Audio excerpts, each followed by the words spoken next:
Hello friends, and if recently you have either popped the question or recently had the question popped to you, first of all, congratulations. But secondly, today we are going to talk about the 9 red flags to be on the lookout for that should make you reconsider marrying your fiance. Welcome back to the Divorce Broadcast. My name is Manny Segarra, coming to you from Miami, Florida.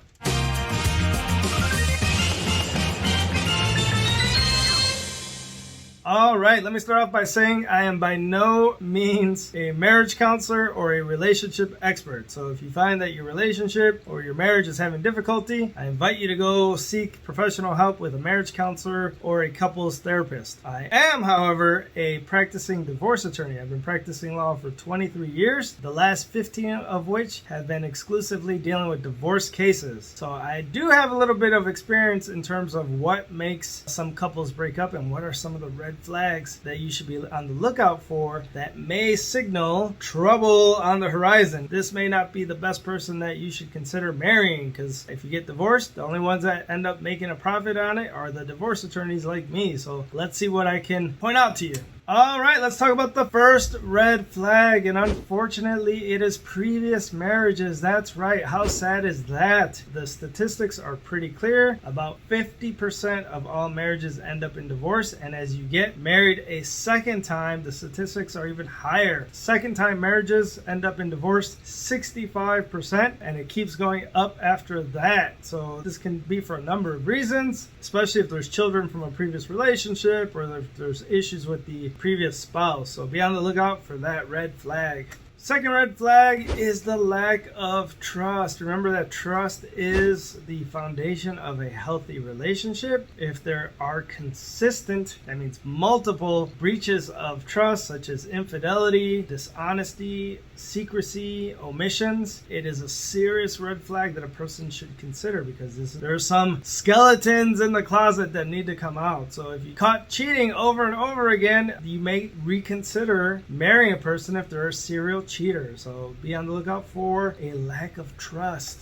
The third red flag should actually be a green flag, because it's going to rear its green ugly head, and that is jealousy. That's right, when one of the partners is jealous. Specifically, examples of that mean that perhaps they don't want to hear stories about the other partner's happy memories or past relationships. Perhaps they don't want their partner to go out with their friends or hang out with their friends and family. Perhaps they get very defensive when the topic of past relationships and healthy boundaries is brought up. Perhaps they are demeaning to the other partner or insult them. Perhaps they even get angry when someone in the public approaches and starts speaking to the other partner. These are all signs of jealousy, and they are bad. They are a red flag. The fourth red flag is if a person is a loner. I know that there are people that enjoy their own company and like to be by themselves most of the time. That's just how they are. But what I'm talking about is a loner because they dislike other people or because others dislike them. Sometimes these individuals may have friends but think that their friends have an agenda, like they hang out with them because they want favors, or they hang out with them because they want some money or something like that. It's also a red flag if this person only has friends in digital space. That type of loner should definitely be a red flag. The fifth one is a little bit controversial, and that's when the family and friends don't like the significant other. Obviously, you don't get to choose your family, but your friends are your friends for a certain reason. Obviously, they share a lot of interest and values that you do. If you show up with somebody and they completely and immediately detest this person, that should be a red flag. I think that if it's a true friend, they will always let you know how they feel about a particular person, and a lot of times your truest friends have insight that you may not, because you are caught up in the situation. Same thing goes for family. I know that some of us, at least culturally, belong to families that get involved in every aspect of our lives, and you will hear it on the holidays. You're getting all the family gossip, but there are times when family just doesn't like the person that we bring over that's our significant other, and sometimes they are right on. So if your friends and your family aren't feeling it, that's a red flag.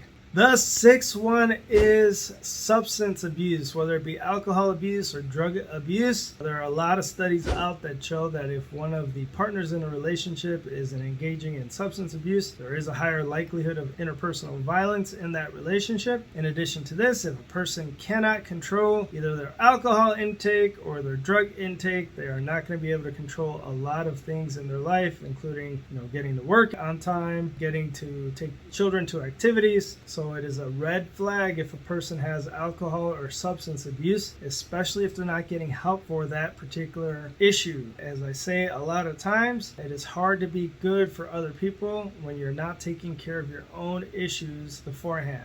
Number 7, pretty big one, and that is financial irresponsibility. That's right. If one of the partners consistently demonstrates either poor financial management, excessive debt, or irresponsible spending habits, that could be a huge red flag. Money problems are a big cause of couples breaking up. I'm not saying you should run each other's credit reports, but you should have an honest discussion about debt.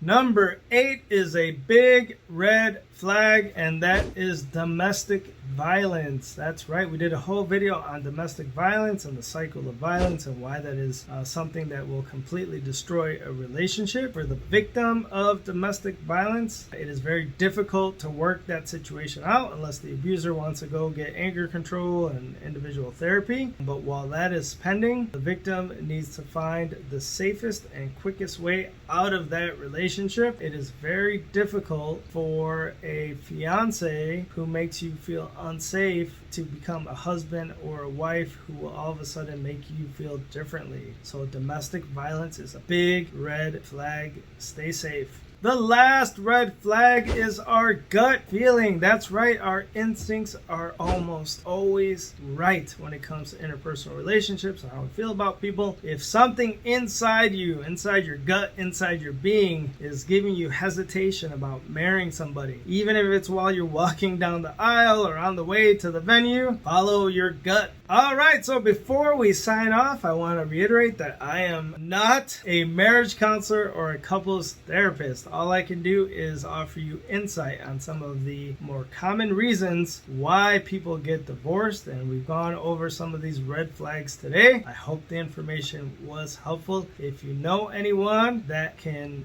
use our help, please have them look us up at www.segarralawfirm.com. We have offices in Miami and Orlando, Florida. Se habla español. Please do us a favor and like this video, subscribe to the Divorce Broadcast, and watch out for those red flags, everyone.